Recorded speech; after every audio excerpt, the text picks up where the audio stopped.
Staunch Talk Show. My name is Princess Mahogo. I'm so excited for you to be joining us today. So today in studio we have quite a special somebody. His name is Neo and he's gonna help me with his surname because I don't want to murder it on camera. Ditlhoiso. Ditlhoiso. Alright. Yeah, well, thank you so much for joining us. He does quite something that's interesting. As you guys know, I like to bring light to, those careers that are not so, people that are not so familiar with. So behind the scenes type of thing. And he is a technical producer at YFM. Yeah. I got that right? Yeah, that's the title. Welcome to the show. Thank you so much. Thank you so much for having me. And yeah. I feel like it's an honor to be with you guys. Yeah. I wish it was under better circumstances, with COVID and yeah, going on. Could have been a better. Yeah. But it's cool, sometimes you need to accept certain things in life and just move on. Yeah, definitely. So could you please take us through your childhood? How was your childhood like growing up? So my childhood was I was a naughty kid when I was growing up. I was the kid going, I leave the house clean, come back dirty. I was just that child. Then when my parents got divorced, chilled with my dad for a bit, then moved in with my mom, I think, before high school times. So yeah, adjusting to that life, now living in a township. I used to live in Alexandria. Yeah, life was a bit difficult because people look at you differently there. Especially if you come from a snobbish or a white life, people treat you different. But after a while, I adapted to the life there, and yeah, things were nice, and I really enjoyed my childhood. There was nothing wrong with it. My parents gave me the best education. They gave me the best that they could have given to me, and I'm not there's no regrets that I have in my life, so I'm really appreciative, and yeah, they did their best, and I'm thankful for it. So before you were in Alex, where were you guys living? We were living around these sides, Northgate sides, Olivedale. I was born legit down the road from here. So yeah, this place, the north side, is really, it's home for me. That's why I chose to come back this side. How did you cope with your parents getting into this? It didn't hit me, It wasn't a thing of, I think it was gonna affect me more if I was older, because I would know, why they divorced. I don't know why they chose to do the divorce and all that stuff. I feel like I don't need to know why. I don't want to know why. And yeah, I just continued living life. It was just something different, knowing that, okay, cool, my dad will now fetch me from school and drop me at my mom's place, and that's it, But I'm a type of guy that accepts certain situations, so I had to accept it, and I was like I'm the firstborn to my mom, so I had to be strong for my sister and all that stuff. But both of us, we were pretty chill about it. It wasn't traumatic for us, and yeah, we it shows that we push and we're doing well. I think there's nothing wrong with us. So yeah, it didn't affect us that much if it was we were young. So yeah. All right. So growing up in Joburg, would you say that's what influenced the kind of career that you followed, being a technical producer? Is it something you always wanted, or you came across it? So I wanted to do accounting in high school, either accounting or law. It's just that behavior. Yeah, behavior is a problem. I was just a naughty kid, all that stuff. So I couldn't do certain things in my high school. So technical producing, I was also thinking about entertainment, because like I said, I was just that guy, class clown and all that stuff. And a friend of mine, Longa, we were talking about it after during high school, and it's like, what do you want to do? I told him accounting, law, I don't know. But I'm thinking of entertainment, but I don't like the camera. I can't be a presenter, camera shy. He was like, do radio. He told me about the Y Academy at that time. So I thought the Y Academy is like a varsity where you apply. So I did it, but I didn't go through it. I was just like, it's cool. So as I was applying for like the vits and all that stuff, this is when I got my matric results. On that day, I passed, things were nice, went to Sandton, celebrated. After that, chilled with my friends at a library and we were just applying, finishing off our portfolios, all that stuff. And I didn't finish my application at Vits and all that stuff. Boston, I was applying in Boston, I didn't finish it. It was I don't know why. I wouldn't lie and say, nah, I don't know why. Then as I was coming back home, my mom told me that Alex FM is by a certain place in Alex, Copen. And I was just like, you know what, let me go and see what's happening. Yes, I got in, and yeah, that's when my radio career started. Since then, I haven't looked at any other career. So it wasn't that you don't really have a qualification for what you do? No, I do now through Alex FM. Oh, See, okay. I didn't have it when I entered. So I was you learned on the job, then you went to school while you're learning on the job. Pretty interesting. Yeah. I was thrown in the deep end. I won't lie to you. Because when I came in, I chilled with there's a guy by the name of King. He was doing the drive time at that time. Right now he's the programs manager at Alex FM. He told me, come through anytime. I chilled with them for like 2 weeks. Just chilling, just looking at what they're doing, all that stuff. Then a certain gentleman approached me.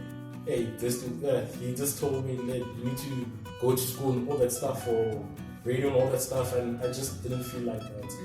So I stopped coming for like 2 months.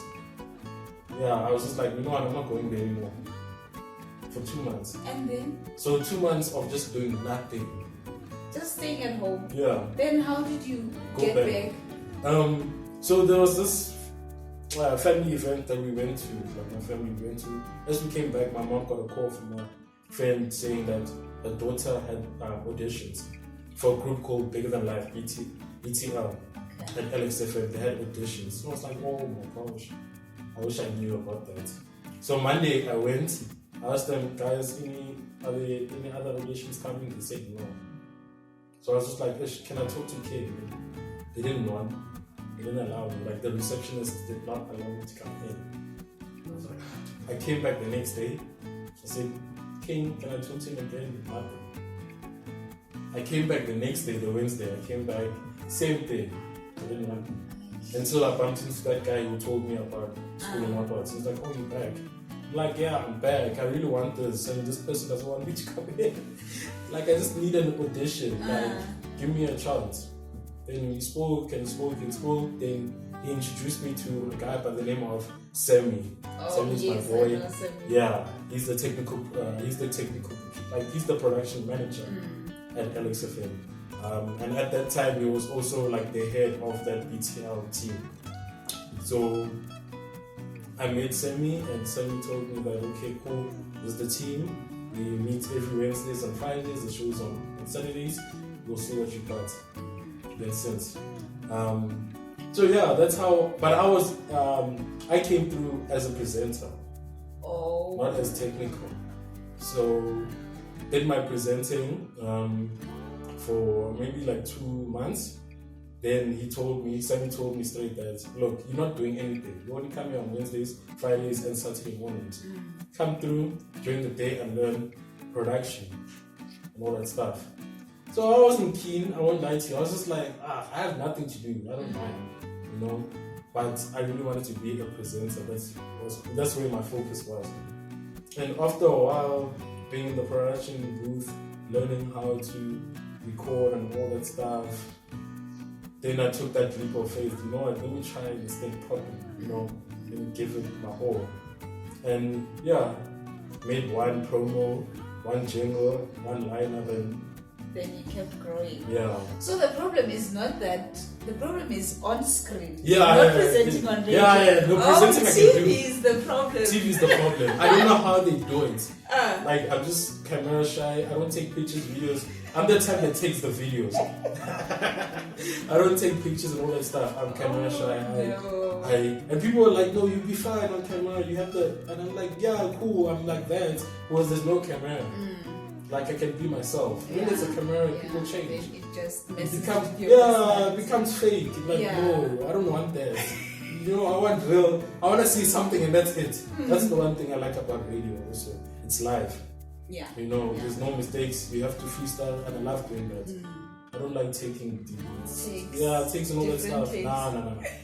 What you said is that's just on air. It's cool. Let's move. So if you were to be a TV person, actually not even a TV person, you would rather go for theater than TV. Yeah. Then theater, you don't really get chances. Yeah.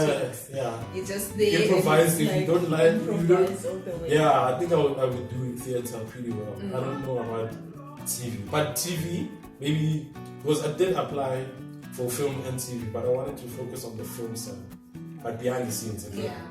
Not like. Maybe I'll work once a while, you know, pull up Terry, like, but I love being behind the scenes. It's just less stress, and people are I like how people don't know who I am. They just know my name, especially at YFM. They know, okay, Neo the tech producer. That's it. And you know that people really love your work because then it's just about your work, not how good you look or fancy clothes that you have. It's really about the true work. That's what I like. You know, no, don't plug me with I'm cool and all that stuff. Like, if my work is really good, then put me on. Yeah. That's it. So going back to the YFM Academy thing you spoke about. So then how did you get to join YFM? Did you end up going through with the application for Y Academy? Yeah, so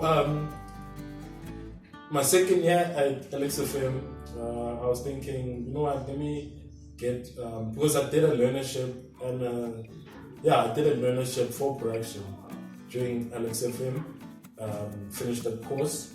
Then I thought, you know what, let me progress it, you see. So there was that VITS Radio Academy that came through. Applied for it, didn't get accepted. So I was like, okay, cool, they didn't accept me, that's fine.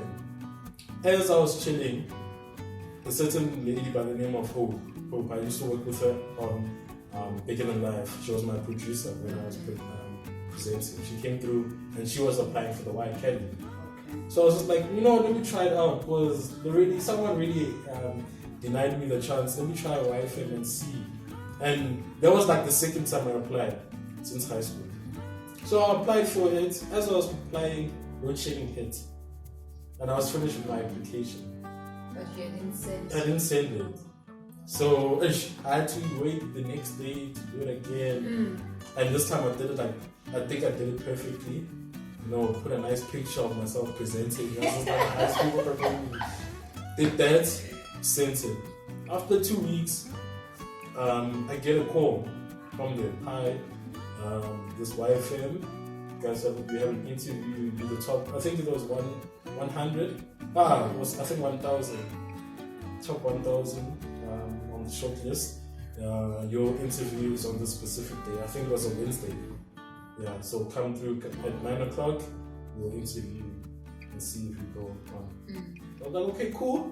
This thing is becoming serious. So that Wednesday came, did the interview, and I was really confident. Like for once, I wasn't scared. You know, it wasn't like I wasn't thinking about that. I was just like, you know what, I'm taking my chance. I'm just gonna go in and tell them, look, I'm a technical producer. And they even asked when I got in, I was like, I'm a presenter and a technical. They said you must choose one. So I was just like, obviously, I'm sure 900 of that 1,000 are presenters. So I was just like, I'm a tech producer. And this is my work. I have 3 years at LXFM. I'm the youngest there. And this is my work. I actually make jingles and all that stuff, ads for them. So yeah, I think that's what they liked. Even with my age, I applied when I was 20. Imagine 20-year-old, 3 years of community radio, you see. So I think that's what they saw, and they asked me a tricky question. I'm so sorry, YFM. They asked me, because one of the guys there, his name is David. He's at Metro FM right now. He's my role model. He asked me, so since you're in production, what's your favorite liners and all that stuff? How should we improve our production? And that time I haven't listened to YFM properly, so I just winged it. I was just like, no, you can't. I applied my knowledge of Alex FM onto. So I was just like, we make promos. At that time we had two voices, the male and the female.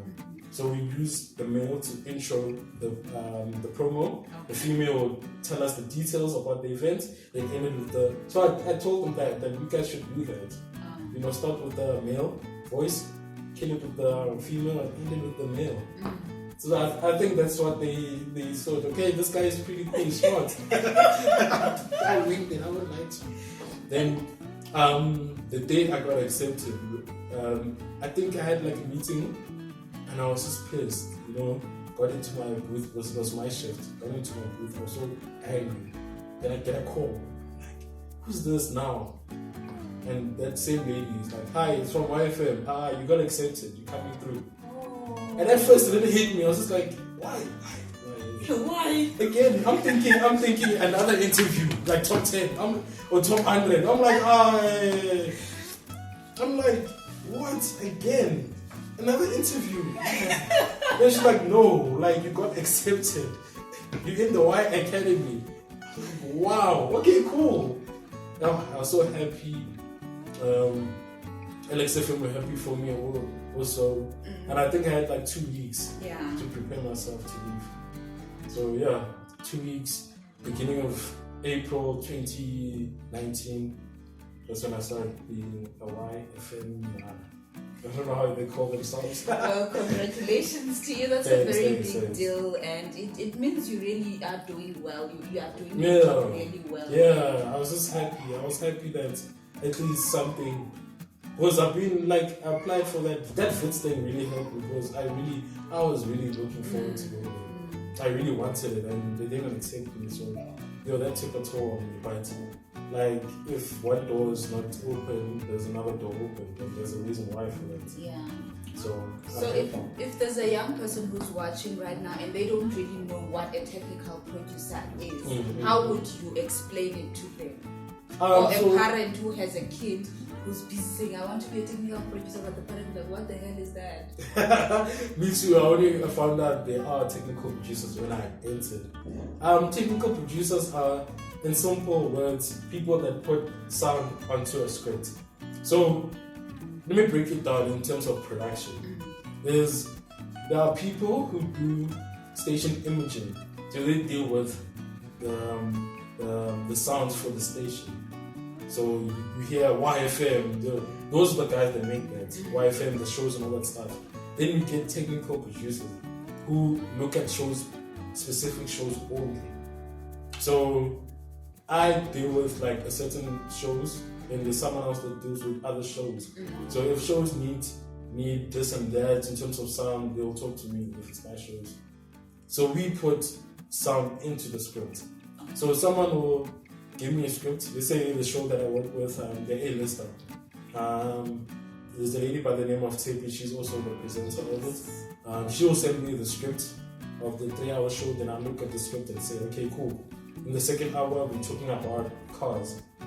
I will say, okay, cool. Cars, let's play a game with the listeners. I will get sounds of different cars, how they start.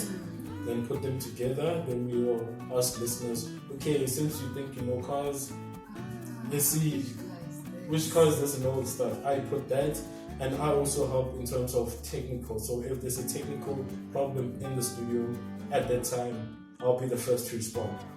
Then see what's happening and fix things. If things are not in my hand and all that stuff, then we'll just progress it to the technical team. So as a technical producer, you are technically producing the show, whether it's sound and all that stuff. You make sure the show is working from the behind scenes. You're the mechanic technically. So it's technically good, like the sound and everything Yeah, of the show. everything is on point. If the show is broadcasting from outside, you are in the studio making sure that it sounds proper, the ads are played and all that stuff. So yeah, that's a technical producer. But I think technical producers have different roles in different stations. You know, I'm sure like at Metro they have an OB operator who deals with that in studio thing when they broadcast outside. Yeah. The technical producers can relax. At LXFM, we didn't have that technical producing and production. We were all in production, but they would give you certain shows. So I would be doing station imaging while working on the show. And I think that experience really helped me in terms of being at Y. Because I'm used to handling a whole station. A lot of things. You see, and now when I get to Y, they only give me like 5 shows, which is way easier. Which is a great thing, you know, this thing about, because Alex FM is a community radio station. In community radio stations, that's where you get to get all this experience, because you're doing everything, like you say, you're presenting, you're producing, you're doing the technical producing. You have to make sure you start your show from scratch and go on to present it on radio. Yeah. So I think community radio stations Yeah. really do And- polish up your skills. And I think people, especially people our age, the youth, the young people, they don't really see that. They just want to be at Y quickly. You know, they don't get that. I struggled. You know, those 2-3 years that I was there wasn't easy. You know, I had to, because I was doing technical production and helping in terms of technical. You know, and since I lived closer to Alex FM, certain things like, let's say load shedding hit, I had to wake up and go to Alex and check. They don't see that. They just think that, okay, there was a YFM, he's making money, he's got a house now, and I want to be there. And it's like, nah, you need to learn the grassroots. There's certain things you need to learn for yourself that people can't tell you. You know, it's like playing with fire. The only way you know like how hot the fire is if you put your hand in. You need to feel like the pressure, you need to feel how it is. Do not, because at Alex FM, certain times I wasn't getting paid. And that shows if you really wanted to be here. And the times I didn't get paid, but I went.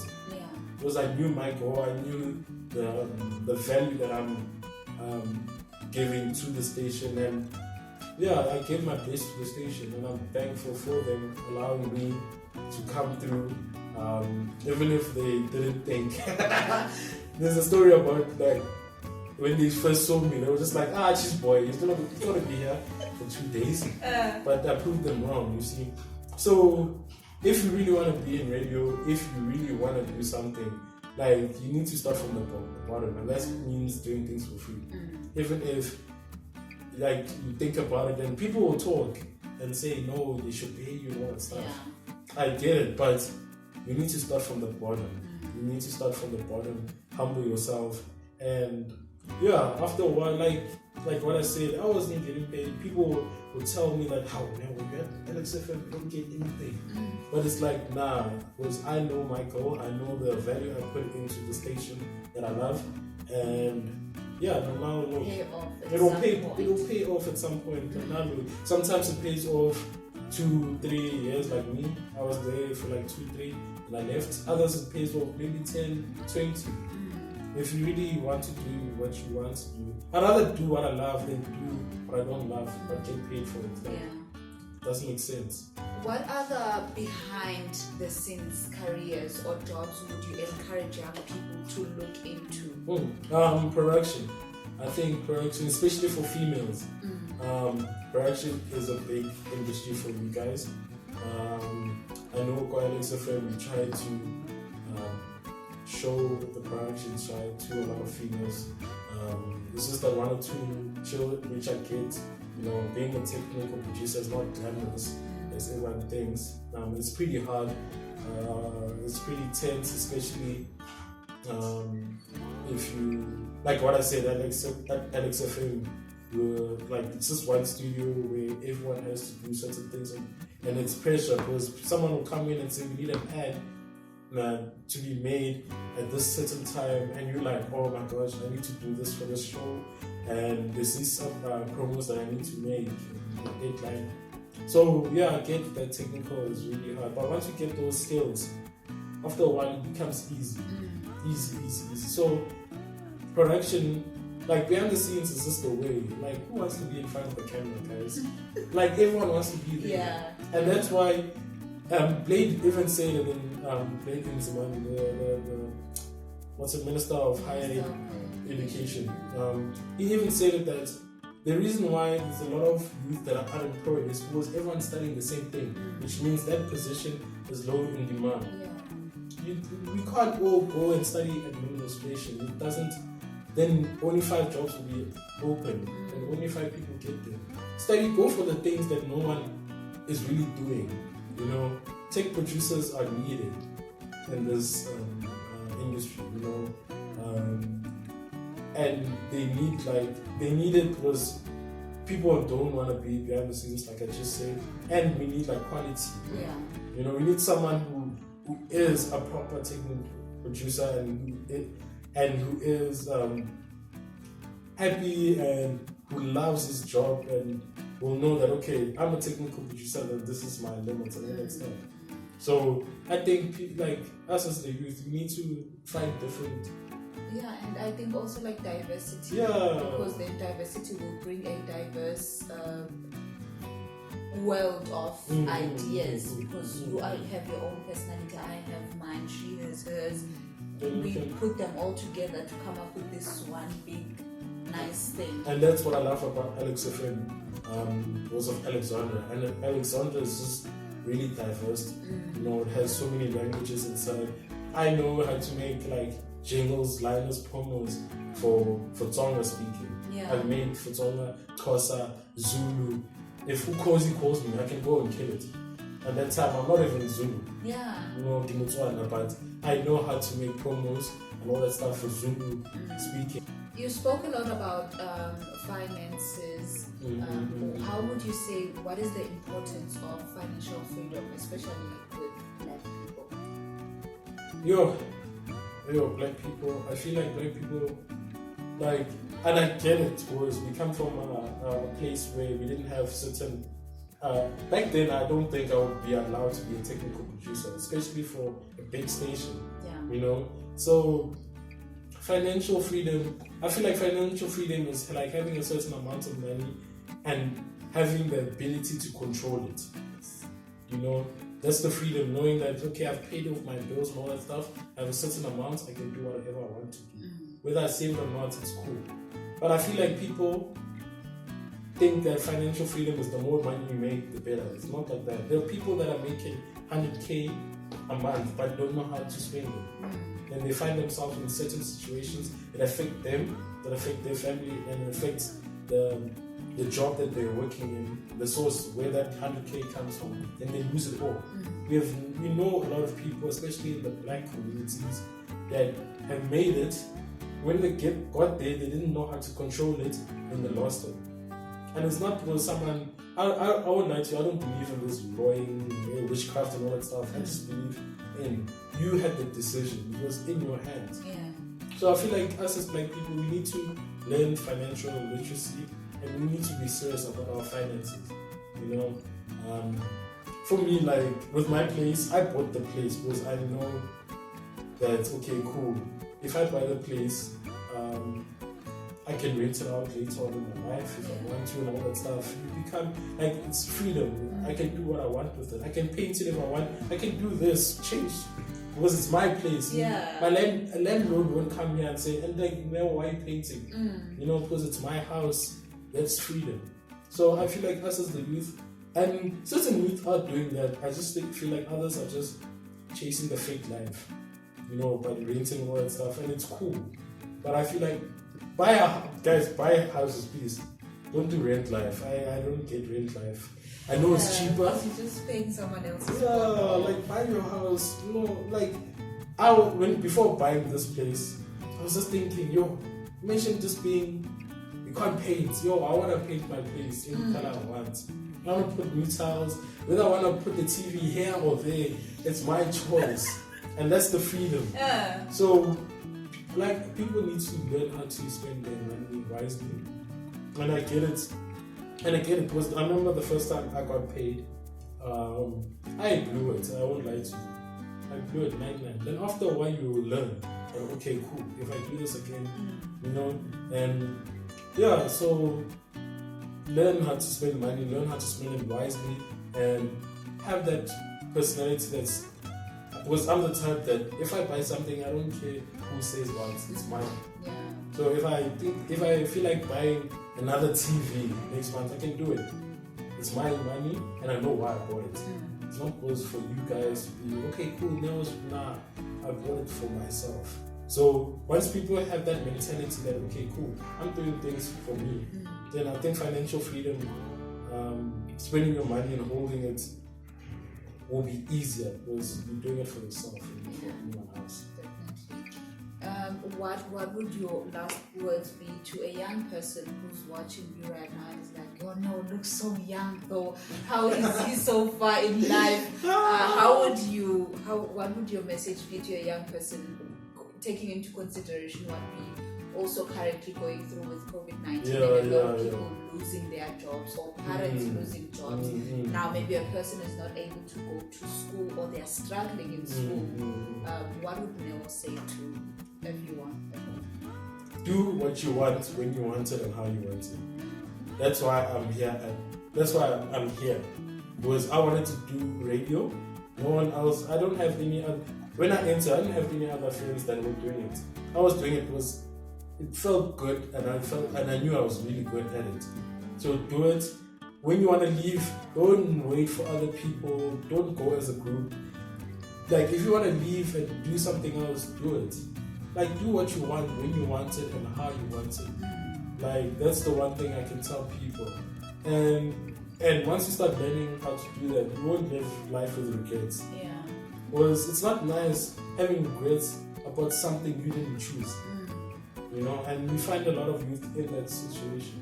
It was like I went to this place because my friends wanted us to go there. Now I got married and I lost my stuff. That's not nice. You need to control your life and say, look, I want to do this. Whether people like it or not, I don't care. I just need to. Like when I was telling people that I'm thinking of buying, people were just like, are you serious? They were like, we're sure. And I'm like, yeah, I want to do it, so why not? Then I did it. So people need to live your life, guys, but live it the way you want to do it. And I get it with family and all that stuff. I'm lucky to have a family.